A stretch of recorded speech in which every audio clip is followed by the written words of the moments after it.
Good afternoon, good morning, good evening, wherever you are. Welcome to my adventures in role-playing, episode 10. Today's topic is an old Grognard can be taught new tricks. So, as I have stated before in my various videos, I have been role-playing for nearly 40 years, having started in 1981, the Christmas thereof. And so that's 39 years ago now. It'll be 40 next year. I have played almost 95% of that around a table, in a home, in a library, in a school, face to face, everybody getting together, everybody meeting, snacks being there, food being there, drinks being there, any time of the day, but whatever. And I was a stickler for the longest time that the one and only way to play role-playing games was physically together in the same space with a table and chairs or couch or whatever works for you. And I stuck by that. I was a grognard. I dug my heels in. I did not want to play online. I did not see any advantage to playing online. I was very, very adamant that playing online was a poor substitute for the real thing. And I kept with that for quite a long time. I tried some play-by-post games and some play-by-email games, and those were typically because I was wanting to play something that the rest of my people weren't wanting to play, or it was during time that I had I didn't have a gaming group. Those did happen. So, but those were a substitute because I'm like, I don't have a gaming group, or I don't have a gaming group for this, so I'm going to play online and just accept that that's how I'm going to get my fix for this thing. And it always never, well, it wasn't always, but initially it was hard to be good because the fact that you didn't have a lot of online tools, so a lot of the stuff you wanted to do had to be very theater of the mind, or hope to God that the people you're playing with are good at keeping up on their posts or keeping up on their reading of the posts, whether it be a bulletin board or whether it be an email.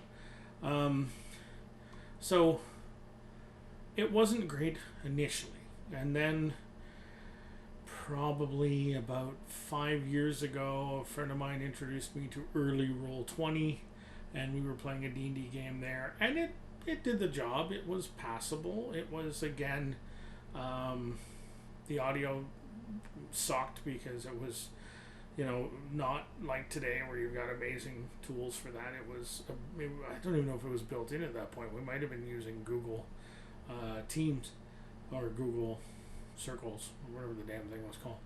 And it was okay, but again, it was still a substitute. It wasn't the real thing, or at least at that point in time, I wasn't willing to admit that.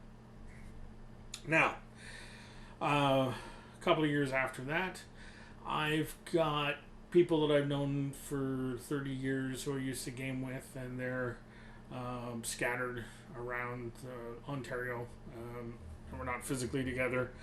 So physically getting together for a game became impossible. So I put forth the notion of, okay, guys, let's do this. So it was kind of an experiment on my part to see how the system would work, and it was a good excuse to get my friends together again after a couple of decade absence, and it worked. It did the job.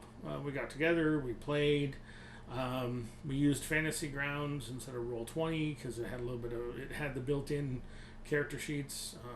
Roll20 does now, but it didn't then. So we played, and it worked, and we've been doing that now for 3 years, or coming up to 3 years. But still, if I had my choice, I would have said, let's sit around a table, let's play together, let's have this physical camaraderie. And then, of course, this little thing happened in March called the COVID shutdown, where you weren't going anywhere, and no joy or no happiness for you. So all of my gaming became online. whether I wanted it to or not. And I've learned to embrace it. I've learned to accept it. I've learned to say, yeah, it's not the same as tabletop, but it's also no less than tabletop. Um, I've got my original group. We're now playing Shadowrun, and that's great. I have my other group that is geographically close, but we still can't get together. So we've been playing Star Wars Saga Edition for the last, since the shutdown happened, so since March. And we're just about to finish that, and then starting in January, we're going to wrap up with me doing Shadowrun for them as well. And then I have the neat little trick of comparing one Shadowrun group to another Shadowrun group, taking them through the same modules to see how different people interact with different circumstances. It'll be an interesting experiment, for lack of a better phrase. And then the other thing is I've gotten on to, Gen Con this year was virtual, so I did a lot of virtual stuff there, and fortunately I have the technology and I have the technical acumen that I could make that work. And then I'm now jumping in with a Vampire 5th edition game, and it's been great. We haven't actually gotten a full session going. We're still doing character creation, but getting around, talking on Zoom, using video conferencing, it's not bad. It's actually kind of cool. It's different, but then again, it's no longer me being reticent or digging my heels in and saying no, can't play that way. Must play round table. Table good, screen bad. And I've turned around. So, and what's really, really fascinating is that this is the kind of gaming my kids are probably going to be more into than I am, because one, right now they don't have any options, but two, if you're looking for a group, physical geography no longer matters. If you live in a small community in the middle of nowhere, if you've got an internet connection that's stable enough, you can game with anyone, anywhere. And my son has been doing this for 10 years or so, and I never understood how this was a substitute to the physical camaraderie. To me, it just never clicked. It's I'm a middle-aged man. I'm stuck in some of my ways. But apparently old grognards can learn new tricks, and in this case, I've learned that, online gaming is actually a good thing. It's actually got a lot of benefits to it. You can have your resources online. Like we're building a coterie map in the vampire game, and we're using an online tool that does connections and that, and you can't do that on a tabletop. You can't draw that on paper. Like, you can, but it becomes very arduous, and to update it and change it becomes a nightmare. But having a digital tool do it is great. And the difference is, when you're playing around a tabletop, having a digital tool is an interruption. When you're playing online, it's not. It's just another tool of your virtual tabletop. So it's different, and I'm coming around, and I'm really liking some of the stuff that's going on. The other thing that I find fascinating is that I was speaking of virtual gaming. All of the people who are streaming their gaming, I'm amazed that there's so many people who want to make their games public. I'm also amazed at the number of people who actually find watching people's games entertaining. Part of my brain is like, role-playing is not a spectator sport, or at least I never thought it was. I have, when my wife and I were finishing our basement, we had a lot of, we had to do a lot of work and do a lot of stuff, and painting and flooring and stuff like that. So in the background, we would watch Twitch streams. At that time, it was mostly Hyper Rabbit Studios, HRPG. And they had Star Wars, not Saga Edition, but they had the new edition. So it was like, okay, let's see what, that was more of inquisitive to see what the new rule set was like and to see if there was any value in that. We watched LA by Night because it was my ability to get some Vampire the Masquerade role playing without actually having a group, because at that point I was still looking at tabletop as a solution and limiting myself quite literally. I've since watched other smattering of things. Oh, Shadowrun was the other one, because again, I didn't have a group to play with Shadowrun, so how did I get my Shadowrun fix? I watched an online game of Shadowrun, and that seemed to do it. And of course, the big kicker was Death from Above, the BattleTech, when they brought BattleTech back and the resurgence of BattleTech. That was just because I've been a BattleTech fan for years, and of course, who can say no to Mitch with his screaming at you every 3 minutes? For those of you that have actually watched the show. Or the fact that Connor would never die, ever. He could do crazy things like a sword fight in the middle of a tornado, but he still wasn't going to die. So, I guess there is a spectator sport, and I think in today's world where you can almost have a production studio in your home computer, you get the right people, you get the right atmosphere, you can actually make quite entertaining production quality. You're of course not going to be doing anything that's Hollywood, you're not going to do anything that has a major studio or quasi-studio budget, but you can do what used to be